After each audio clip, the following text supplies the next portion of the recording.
What's the meaning of bridge loan?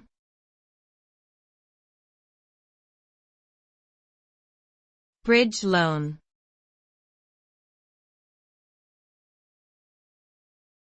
Bridge loan.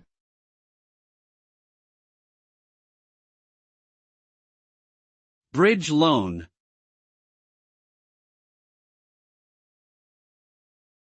Bridge loan.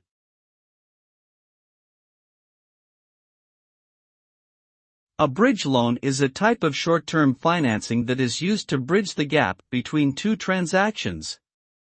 Typically, bridge loans are used in real estate transactions where the buyer needs funds to purchase a new property but has not yet sold their existing property.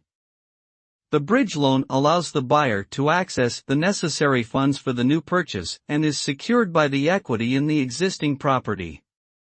Once the existing property is sold, the proceeds are used to pay off the bridge loan. In summary, a bridge loan provides temporary financing to facilitate a transaction until more permanent financing can be obtained.